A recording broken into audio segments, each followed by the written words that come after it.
அன்பு நண்பர்கள் அனைவருக்கும் வணக்கம். உங்கள் அனைவரையும் அன்போடு சேனலுக்கு வரவேற்கிறோம்.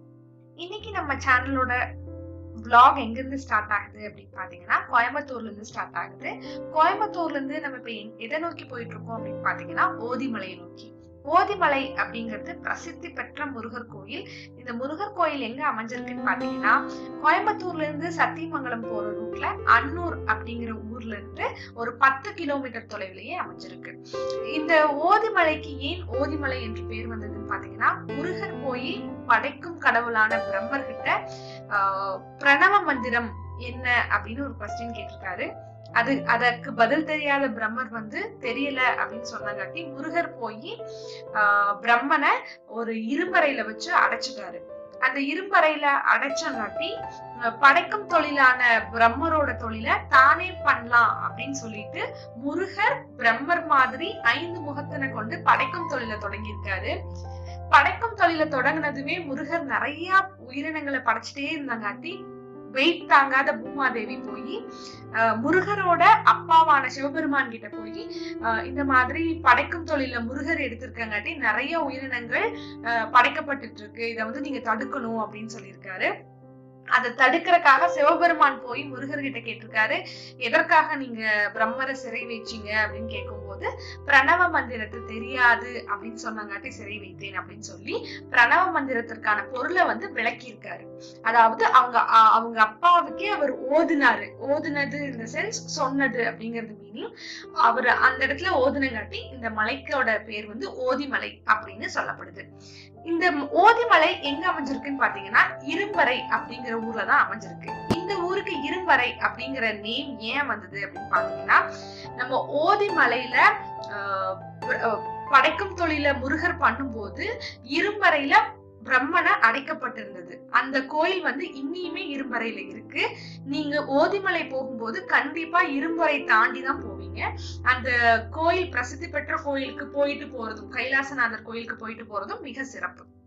ஓதிமலைய மிகப்பெரிய முருகர் கோயில்கள்ல ஒரு மிகப்பெரிய மலைதான் ஓதிமலை. இந்த ஓதிமலையில 1775 படிகள் இருக்கு. மிகவும் உயர்ந்த மலை. இதை ஏறுவது கடினம் அப்படின்னு பல பேர் சொல்றாங்க. ஆனா இதுவரைக்கும் நிறைய முறை நாங்கள் போயிருக்கோம், அப்படி தோணுனதே கிடையாது. ஆக்சுவலா இந்த மலைய நம்ம ஒரு வேண்டுதல் வச்சுட்டு ஏறறோம் அப்படின்னா அந்த வேண்டுதல் நிறைவேறும் வகையில இருக்கும் வகையில நீங்க இறங்குறக்குள்ளேயே அது நிறைவேறிடும். அப்படி இல்லை அப்படின்னா அது 48 நாளுக்குள்ளேயே உங்களுக்கு நிறைவேறிடும். அந்த மாதிரி மிகவும் பிரசித்தி பெற்ற கோயில். நம்ம வேண்டிட்டு கரெக்டா போய் நம்ம சாமி கும்பிடுறதுலாம் இருக்கு. இந்த ஓதிமலையில முருகர் 5 முகத்தினையும் 8 கரத்தனையும் கொண்டிருப்பாரு. இவரை பாக்குறதுக்கே அற்புதமா இருக்கும். நம்ம ஓதிமலை கஷ்டப்பட்டு மலை போய் மெதுவா நம்ம மலை மேல ஏறி முருகரை பாக்குற சந்தோஷத்திலேயே நம்ம கஷ்டங்கள் அனைத்துமே விலகிடும். அவ்வளவு அருமையான கோயில். நிறைய பேத்துக்கு இந்த கோயில்ல நிறைய கேள்விக்கான விடைகள் கிடைச்சிருக்கு, நிறைய பிரச்சனைக்கான தீர்வுகள் கிடைச்சிருக்கு. இந்த ஓதிமலையில தான் போகர் முதல்ல முருகரை தரிசித்த மலை. அதாவது போகரோட சந்நிதி நம்ம பழனியில பார்த்திருப்போம். அந்த பழனிக்கு முன்னாடி அவர் காட்சி தந்த மலை ஓதிமலை தான். முருகரோட பவரை நீங்க உள்ள போகும்போது நல்லா ஃபீல் பண்ண முடியும். மிகப்பெரிய பிரசித்தி பெற்ற மலை. முடிஞ்ச வரைக்கும் எல்லாரும் போயிட்டு வாங்க. இந்த ஓதிமலை போற இடத்துல நம்ம இரும்பறை தாண்டி இந்த கைலாசநாதர் கோயில் போனதுக்கு அப்புறம் பாத்தீங்க அப்படின்னா, ஓதிமலை அழகா நமக்கு போகிற வழியிலேயே அழகா அந்த மலையே காட்சி கொடுக்குது. மலையை பார்த்தாவே நமக்கு பயங்கரமா இருக்கும். உங்களுக்கு இந்த மலையிலேயே ஒயிட் கலர்ல தெரியுது எல்லாமே உங்களுக்கு ஸ்டெப்ஸ் தான். போயிட்டு இந்த மலையோட உச்சியில தான் நமக்கு முருகர் அமைஞ்சிருக்காரு. இந்த மலைக்கு போறதுக்கு முன்னாடி நம்ம கைலாசநாதர் கோயில் போகணும் அப்படின்னு சொன்னேன் இல்லைங்களா? அந்த கைலாசநாதர் கோயில்ல நீங்க இரும்பறையில பிரம்மனை அடைத்து வைத்த இரும்பறையை நீங்க பார்க்க முடியும். இரும்பு அறை, அதனால்தான் இது இரும்பறை என்று பெயர் வந்த காரணம். இந்த இரும்பறையை பார்க்க முடியும். அதை பார்த்துட்டு நம்ம ஓதிமலை ஏறும்போது நமக்கு முழு திருப்தியா இருக்கும். ஓதிமலை ஸ்டார்டிங் பாயிண்ட்ல இருந்து மேல எண்டிங்ல நம்ம மேல ஒரு கோயில் தெரியுது பாத்தீங்களா, ஒயிட் கலர்ல.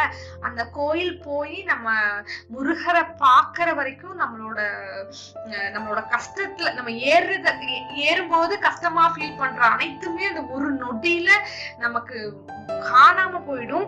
அப்படிப்பட்ட மிக பிரசித்தி பெற்ற கோயில். டைம் கிடைக்கும் போது கண்டிப்பா போயிட்டு வாங்க. கோயம்புத்தூர்ல இருந்து கிட்டத்தட்ட ஒரு 3/4 மணி நேர டிராவல்லயே இந்த ஓதிமலையை ரீச் ஆயிட முடியும். இங்க கோயம்புத்தூர்ல இருந்து 8 மணிக்கு நாங்க 2 வீலர்ல கிளம்பினவங்க ஒரு 9:30 9:50 9:20 நாங்க வந்து ரீச் ஆயிட்டோம். 8 o'clock கிளம்பினவங்க நாங்க நடுவுல நின்னு போனாங்காட்டி 9:15 அப்படிங்கறதெல்லாம் நாங்க ஓதிமலையை ரீச் ஆயாச்சு. ஓதிமலையில எடுத்த உடனே பாத்தீங்கன்னா உங்களுக்கு வந்து ரைட் சைட்ல ஒரு மரம் இருக்கும். அந்த மரம் தான் தலவிருட்சம், ஓதிமலையோட தலவிருட்சம். இது நிறைய பேத்துக்கு தெரியறது இல்ல. நம்ம எடுத்த உடனே ஓதிமலைக்கு ஏற ஸ்டார்ட் பண்ணிடுறோம். மலை பெருசு அப்படிங்கறங்காட்டி ஏற ஸ்டார்ட் பண்ணிடுறோம். இந்த ஓதிமலையோட ரைட் சைட்ல நமக்கு தலவிருட்சமான மரம் இருக்கும். அந்த மரத்தை கும்பிட்டு நம்ம ஏற ஸ்டார்ட் பண்ணலாம்.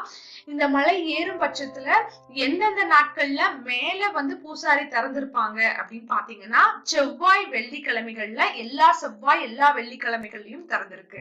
இது போக அமாவாசை, கிருத்திகை, சஷ்டி இந்த மாதிரி முருகருக்கு பிரசித்தி பெற்ற நாட்கள்ல மேல வந்து நமக்கு பூசாரி அவைலபிளா இருப்பாரு.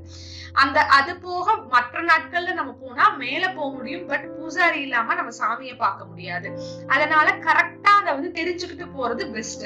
தெரியாம மேல ஏறிட்டு பூசாரி இல்ல சாமி பார்க்க முடியல அப்படின்னா நமக்கு கஷ்டமா இருக்கும். அதனால மேக்சிமம் செவ்வாய்க்கிழமை, வெள்ளிக்கிழமை, சஷ்டி, கிருத்திகை இந்த மாதிரி நாட்கள்ல மேல போறது பிரசித்தி.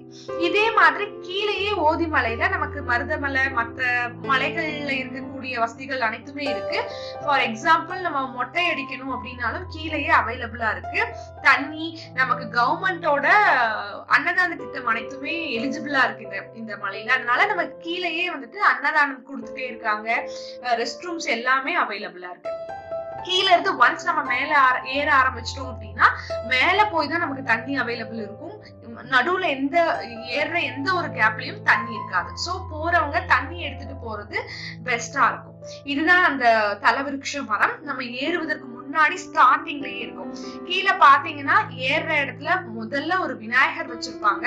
இந்த விநாயகரை கும்பிட்டு நம்ம மேல ஏற ஸ்டார்ட் பண்ணோம்.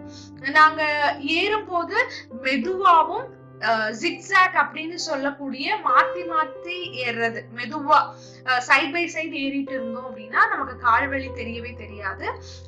இது நாங்க போன அன்னைக்கு ஒரு பிரசித்தி பெற்ற நாள் அப்படிங்கறங்காட்டி மலை வந்து கூட்டமா இருந்தது.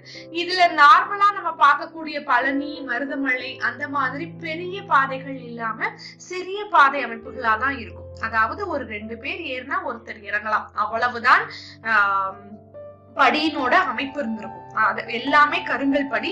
நமக்கு எந்த வித கேப்புமே இல்லாம கீழ இருந்து மேல வரைக்கும் படி இருக்கும். நம்ம நார்மலா ஏறுற மருதமலை, பழனி, சுவாமி மலை இந்த மாதிரி இடத்துல எல்லாம் நம்ம பார்த்தோம்னா படி வந்து விட்டு விட்டு இருக்கும். நம்ம 2 படி ஏறினா ஒரு சின்ன கேப், அதுக்கப்புறம் 3 படி 4 படி இருக்கும். ஆனா ஓதிமலையில கீழ இருந்து மேல் வரைக்கும் 1775 படியுமே செங்குத்தால அமைஞ்சிருக்கும். நம்ம கரெக்டா பார்த்து ஏறணும் அப்படிங்கிறது ஒரு முக்கியமான விஷயம். இது போக பாத்தீங்கன்னா எல்லா பிரசித்தி பெற்ற நாள்லயுமே 2 வேளை பூஜைகள் நடைபெறுது. பொதுவா நீங்க ஒரு 10 மணிக்கெல்லாம் சாமியை பாக்குற மாதிரி போனீங்கன்னா அழகான ஒரு பூஜை பார்க்கலாம். அது போக 1 மணிக்கு ஒரு மத்திய உச்சிகால பூஜை நடைபெறுது. அந்த 1 மணி பூஜை வந்து ஈவினிங் 4 o'clock வரைக்கும் உங்களுக்கு அலங்காரம் எல்லாமே இருக்கும். சோ நம்ம 1 மணிக்கு மேல போற மாதிரி ஏறிட்டோம் அப்படின்னு பாத்தீங்கன்னா 4 மணி வரைக்கும் பொதுவா இருந்து சாமியை பார்த்து மிக அற்புதமான தரிசனம் பார்த்து முடிச்சுட்டு நம்மளால கீழே இறங்கி வர முடியும். இந்த ஓதிமலையில நமக்கு ஏறும் போது ஒரு 300 படி, ஒன்ஸ் 300 படி தாண்டினது ஒரு மண்டபம் மாதிரி கொடுத்திருக்காங்க உட்கார்றதுக்கு. நம்மளால உட்கார்ந்து போக முடியும். இந்த படியில நம்ம பாதி மலையை ஏறி முடிச்சிட்டோம் அப்படிங்கறத இண்டிகேட் பண்றதுக்காக நமக்காக ஒரு வெள்ளை விநாயகர் அமைஞ்சிருக்காரு. இந்த விநாயகர் கோயில் தான் நம்ம பாதி மலையை கடந்துட்டோம் அப்படிங்கறத இண்டிகேட் பண்ணுது. அது போக பாத்தீங்கன்னா மேல போன உடனே ஒரு இடும்பன் சந்நிதி இருக்கு. இடும்பன் சந்நிதி, இடும்பனை சுற்றி ஒரு சிவபெருமானுக்கு அப்புறம் துர்க்கை, துர்க்கைக்கு அப்புறம் போகர், 3 சித்தர்கள் அமைந்த ஒரு சந்நிதி இருக்கு. இந்த 3 சித்தர்கள் அமைந்த சந்நிதி, இத 3ஐயும் சுத்தி நம்ம கும்பிட்டு முடிச்சுட்டு கடைசியா நம்ம ஃபைனலா நம்ம ஓதிமலை முருகனை 5 கரத்தினை 5 முகத்தினை 8 கரத்தினை கொண்ட அருமையான ஓதிமலை முருகனை கடைசியா பார்க்க முடியும். இந்த முருகருக்கு முக்காவாசி நாள் 2 விதமான அலங்காரங்கள் இருக்கு. ஒன்று சந்தன காப்பு அலங்காரம், இன்னொன்று திருநீர் காப்பு அலங்காரம். இந்த 2 அலங்காரத்துலதான் நமக்கு வந்து எனக்கு தெரிந்து முருகன் காட்சி கொடுத்த அலங்காரங்கள். இதுல மேக்சிமம் ஆஃப் அலங்காரம் உங்களுக்கு வந்து திருநீர் அலங்காரமா அமைஞ்சிருக்கும். அந்த திருநீர் அலங்காரத்துல பாக்குறது மிகச்சிறப்பு, சந்தன அலங்காரத்தில் பார்ப்பது அதை விட சிறப்பு. அதுவும் அந்த பழமை மாறாம அந்த கோயிலுக்குள்ள இருக்க அமைப்பு, 5 முகம் கொண்ட ஆறுமுகனை பார்க்கும் போதே நமக்கு மெய் சிலிர்த்து உடம்பு நடுங்கி கண்ணில் தண்ணீர் வர நம்ம கும்பிடும் போது அதோட ஆற்றலே வேற லெவல்ல இருக்கும். கண்டிப்பா உங்களுக்கு ஏதாவது கோரிக்கைகளோ ஏதாவது நிறைவேறாத காரியங்களோ எது இருந்தாலும் ஏறுவது மிகச்சிறப்பு. இதுல ஒரு முக்கியமான விஷயம் பார்த்துக்கிட்டீங்கன்னா, படிக்கிற குழந்தைங்க ஸ்டூடெண்ட்ஸ்க்கு வந்து மிகப்பெரிய பிரசித்தி பெற்ற கோயில்னு நான் சொல்லுவேன். ஏன் அப்படின்னா, பொதுவாவே 5 முகம் கொண்ட முருகர், 5 முகம் கொண்ட விநாயகர், ஞான விநாயகர் அப்படின்னு சொல்லுவாங்க, ஞான முருகர். இந்த 5 அப்படிங்கிறது படிப்புக்கும் 5ற்கும் நிறைய அறிவியல் சார்ந்த சம்பந்தங்கள் இருக்கு. அதனால இந்த முருகரை பர்டிகுலரா நம்ம வந்து வேண்டிட்டு நம்ம மேல ஏறி இந்த 5 முகத்தினை கொண்ட நம்ம ஆறுமுகனை வேண்டி கீழே வரும்போது நம்மளோட எக்ஸாம்ஸ் எல்லாமே ஈஸியா இருக்கும். நம்ம நிறைய பேர் கவர்மெண்ட் எக்ஸாம் ட்ரை பண்றவங்க, இல்ல நீட் ட்ரை பண்ணிட்டு இருக்கவங்க, எல்லாத்துக்குமே படிக்கக்கூடிய அனைவருக்குமே வந்து ஒரு கோரிக்கையா வச்சு நம்ம ஓதிமலை ஏறணும்னா நல்ல ரிசல்ட் கிடைக்குது. கண்டிப்பா அனைவரும் போய் பயன் பெறணும் அப்படிங்கிறதுதான் எங்கள் விருப்பம். அந்த ஓதிமலை ஆண்டவனை பார்த்து விட்டு திரும்பும் போது எங்களோட உணர்ச்சிகளை சொல்லவே முடியல. அவ்வளோ ஹாப்பி. நாங்க ஒரு மணி நேரம் செலவிட்டு நாங்க ஏறினோம்.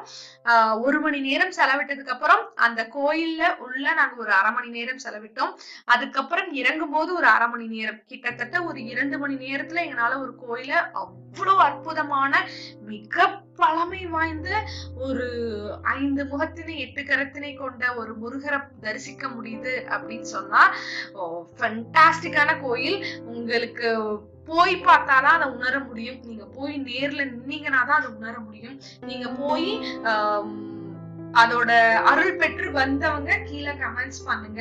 நீங்க இந்த கோயிலுக்கு போகும்போது கீழ இருந்து எல்லாம் வாங்கிட்டு போறது சிறப்பு. மேல வந்து உங்களுக்கு ஸ்நாக்ஸ் கடை மட்டும்தான் ஒரு கடை இருக்கும், மத்தபடி எதுவுமே நமக்கு அவைலபிளா இருக்காது. சோ மேக்சிமம் கனி வாங்கிட்டு போறது சிறப்பு. ஏனென்றால் அங்க போற பக்தர்கள் அனைவருக்குமே ஒரு கனி கொடுக்குறாங்க. சோ அவங்களுக்கு கனி டிமாண்ட் இருக்கு. சோ நம்ம எலுமிச்சம்பழம், கனி இந்த சென்ஸ் எலுமிச்சம்பழம் வாங்கிட்டு போறது மிகவும் சிறப்பு. இந்த 5 முகம் கொண்ட ஓதிமலை ஆண்டவரை பார்க்க காண கண் கோடி பத்தவே பத்தாது, சான்ஸே இல்ல. போயிட்டு உங்க அனுபவத்தை சொல்லுங்க. நாங்க ஓதிமலை போய் முருகரை பார்த்து கீழே வரும்போது தூதுவளை மரத்தை பார்த்தோம். தூதுவளை அப்படிங்கிறது இங்க கோயம்புத்தூர்ல ரொம்ப ரேரா தான் கிடைக்கும். அதுவுமே அந்த பழம் நிறைய காய் காய்ச்சிருந்தது. அதை பொறிச்சிட்டு வந்த அனுபவங்கள். அதனால இந்த போட்டோ 2 ஆட் பண்ணிருக்கேன், உங்க கூட ஷேர் பண்ணிருக்கேன். ஹோப் இந்த வீடியோ உங்களுக்கு ரொம்ப பிடிக்கும்னு நினைக்கிறேன். பிடிச்சிருந்தா லைக் கொடுங்க, ஒரு வீடியோக்கு சப்ஸ்கிரைப் பண்ணுங்க. தேங்க்யூ.